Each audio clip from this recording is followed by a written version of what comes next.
សួស្តីបងប្អូនទាំងអស់គ្នាសូមកន្លែងមើលវីដេអូមួយនេះខ្ញុំទទួលបានពីប្រភពមកពី TikTok ដែរទេណាតាក់ទងនឹងវីដេអូមួយនេះខ្ញុំចង់និយាយថាចាតាក់ទងទៅអានឹងជនជាតិសៀមហ្នឹងមិនដឹងថាគូក្បាលវាគិតពីអីទេអស់ពីឡានទឹកអាចឥឡូវយកឧបករណ៍បំពងសម្លេងទៅទៀតឧបករណ៍បំពងសម្លេងទាំងអស់ហ្នឹងវាយកទៅដាក់នៅកន្លែងដែលវាពាត់បលាលួសហើយវាដាក់ស្នាញ់ខ្មៅហ្នឹងបងប្អូនវាចាក់នៅក្នុងហ្នឹងហ្មងវាដូចលក្ខណៈថាវាសើចចំអកឲ្យយើងពួកអាជនជាតិមួយហ្នឹងវាដូចមិននិយាយទៅតាំងពីថ្នាក់ក្រោមដល់ថ្នាក់លើហ្មងដឹងនិយាយថាមកអាជនជាតិមួយហ្នឹង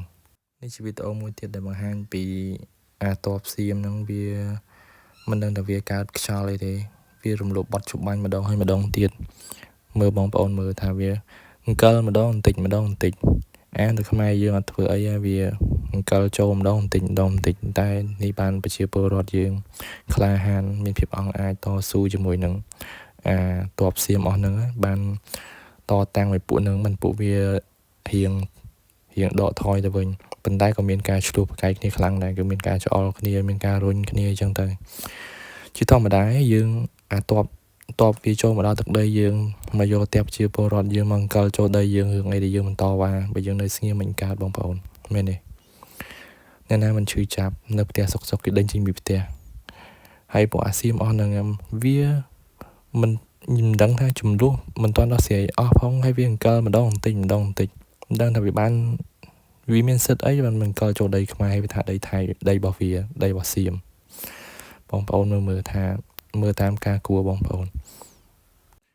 ខ្ញុំពិតជាមានអារម្មណ៍អំភើបមែនតើឃើញបងប្អូនប្រជាពលរដ្ឋយើងសាមគ្គីគ្នាប៉ុន្តែក៏មានអារម្មណ៍ថាអាណិតពួកគាត់ខ្លាំងមែនតើ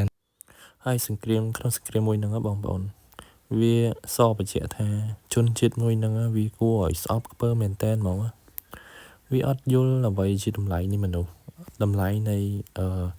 ការស្រឡាញ់គ្នាទៅវិញទៅមកជាអ្នកចិត្តខាងគ្នាល្អមើលបងប្អូនមើលថាការធ្វើសង្គ្រាមវាបានបន្សល់ឲ្យគេខ្លះមកដល់ប្រជាជនខ្មែរយើងគឺមនុស្សចាស់មិនថាក្មេងមិនថាចាស់អត់មានទីលំនៅខ្វះស្បៀងអាហារមានទឹកភ្នែកបងប្អូនមើលទៅថាវាមិនវីដេអូនេះមិនមែនជាវីដេអូដែលយូរណាបងប្អូនគឺជាវីដេអូកាលពីថ្ងៃទី4ខែកញ្ញានេះទេម្ដងទៀតវានៅតែរំលោភបត់ឈប់បាញ់ហើយការដោះស្រាយគ្នាក៏មិនទាន់ច្បាស់លាស់តែវានៅតែអង្គលខ្ញុំអត់ដឹងថានយោបាយវាធ្វើនយោបាយអីទេវាកំពុងបង្ហាញពិភពលោកថាវាជាចោលស្របច្បាប់ទៀតណាចោលឲ្យស្រែកគេឲ្យចាប់ចោលទៀតមើលបងប្អូនមើលរូបភាពទាំងអស់ហ្នឹងឲ្យសង្វេគប្រជាជនខ្មែរយើងបែកផ្ទះបែកសបែងអស់ហើយខ្ញុំឮថាដូចជាមានស្ត្រីពោះធំ